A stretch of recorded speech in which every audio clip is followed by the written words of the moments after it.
Welcome back to my 1-year Minecraft survival world. Every day I'm playing 1 hour of Minecraft, documenting each and everything I do within my single player game. Every 10 days I'm updating you lovely viewers with everything I've done. This is a recap of days 21 through 30. Let's jump right into it. Also, these videos take a long time to make, so don't forget to subscribe. Only a tiny percentage of people watching this video are actually subscribed to the channel, and your support means a lot. Now let's jump into the video. If you remember at the end of my last video, I mentioned that the mineshaft project I finished up had completely run me dry of iron. This is a major issue. So on day 21, I wanted to change that problem and become rich in iron. Rich enough that I would have enough iron to someday construct a full beacon. Now, I don't have a beacon yet, but getting all the iron ahead of time will be very helpful down the road. Since the 1.18 Caves and Cliffs update, the developers changed the way that ores naturally spawn in your world. They made it so that iron and coal can spawn at very high Y levels and in higher quantities at mountains. Luckily for me, there's a huge mountain range behind my house rich in both iron and coal, so I made my way up there to go mining. I mined for 35 minutes up in the mountain, getting every single piece of iron and coal that was easily accessible to me. Eventually it ran mostly dry of surface iron and coal, but I wasn't done mining yet. During the construction of my mine shaft, I came across an iron ore vein that I saved for this occasion. So I made my way down to the ore vein and mined every piece of iron from that. Going back up to the surface, it was time to re-break all the materials I got with my Fortune 3 pickaxe. In the end, I got 1,622 pieces of coal and then 1,273 pieces of iron just from one trip.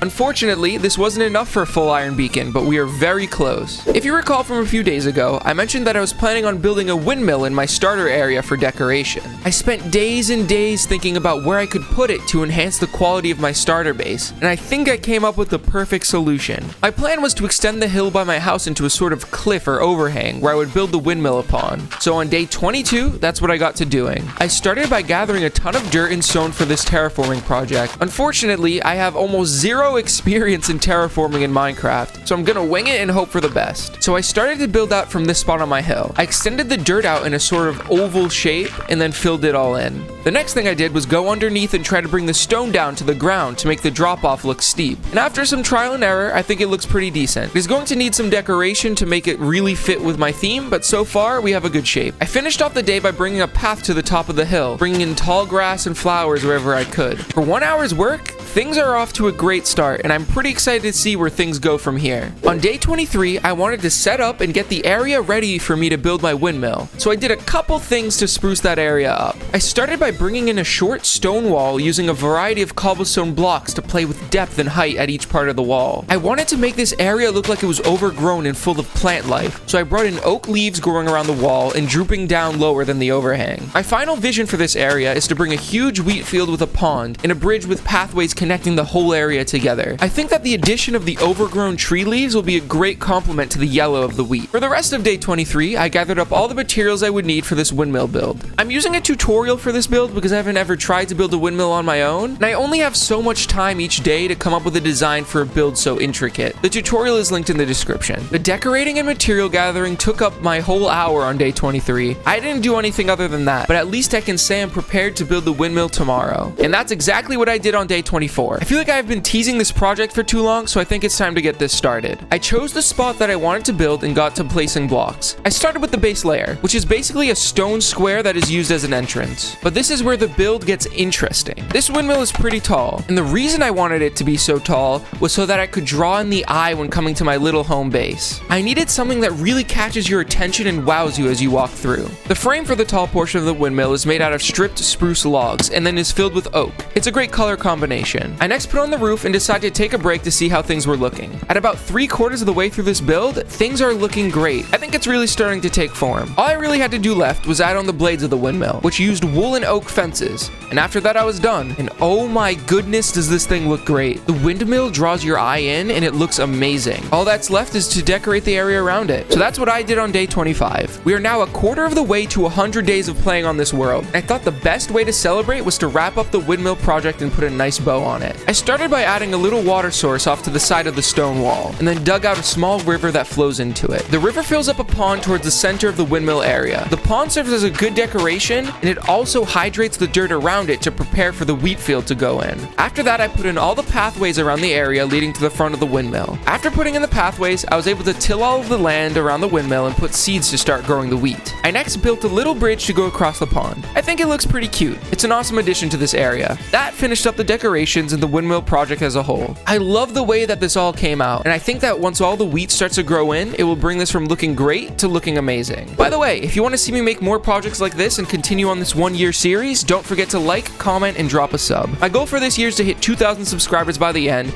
and we are getting very, very close. So if you enjoy this series and my channel, don't forget to subscribe. I also stream multiple times a week on my Twitch channel, playing a variety of games. Soon I'm going to be uploading more videos on my channel with different types of content, so look out for that. Back to the video. On day 26, I realized it had been far too long since I'd done any traditional mining, so I wanted to spend day 26 doing just that. I picked up a few of my low-level enchanted iron pickaxes and made my way down to the mine. I wanted to do something a little bit special with my mining trip today. I wanted to see how many diamonds I could get from exclusively strip mining for an hour. No caves allowed. Leave a comment on how many diamonds you think I'll end up with at the end of the hour. So anyway, I got to digging. And in my mining, I found that iron ore veins are actually very common. In a short time frame, I found 2 veins for me to save for later. Right now, I don't need any more iron, so I'm just keeping this place in mind. During my mining trip, I found 2 clusters of diamond pretty much directly next to each other. That has to be rare, right? Either way, it was a great find. I mined straight on, gathering mostly redstone and diamond for a while, until I found something interesting. I found a huge cluster of clay underground, so I mined up a ton of that in case I ever need bricks in the future. Then I made my way back to the surface. By the end of my mining trip, I got 22 diamond ore for me to break again with my Fortune 3 pickaxe, and I ended up with 51 diamonds. That is almost 2.5 diamonds for every ore. That's pretty lucky, I would say. I spent the last 15-ish minutes of my hour AFKing by the windmill, trying to get the wheat to fully grow in. I'm excited to see how everything looks when it's done. That's it for day 26. On day 27, I figured it was probably time for me to make a home for my enchantment table. Right now, it's in the middle of my base area and it needs to be moved. I decided that I'm not allowed to use it again until my enchantment area is done, so it's best to get started as quick as possible. I want to bring fantasy elements into my home area, and this was going to be the first build to incorporate that idea. I'm going to build an underground cave with a bridge going across a giant pit that leads to my enchantment table. This is going to be decorated by amethyst. I'm going to use lava and purple glass to make it look like the base was filled with purple gas. I felt that the best place to build this was underneath my windmill, so I got to digging out a huge space for it. I ended up making the area pretty big, and for now it goes only a few blocks deep so that I can build in the bridge. The bridge uses a variety of mostly spruce blocks. It'll connect one side of the pit to another. I finished off day 27 by building up one of the walls in the cave with cobbled deep slate. It gives a good idea of how the base is going to end up looking. So far, so good. I think that once everything else goes in, this cave will look awesome. So on day 28, I put in the rest of the 3 walls and then put on a roof. There isn't too much to say about this process, except I tried to make the walls cave inward towards the top. I next dug a bit further below the bridge to make way for the bottomless pit area. I'm going to need more space down there, but this is a decently good start. Unfortunately, this took up almost all of my durability on my Silk Touch pickaxe, so I fused it with my extra efficiency 4 diamond pickaxe, bringing it up to efficiency 5. Now all it needs is mending, and it will be the perfect diamond pickaxe. The last thing I did on day 28 was attach the bridge to the walls of the cave to make it look like it is hanging from a sort of rope.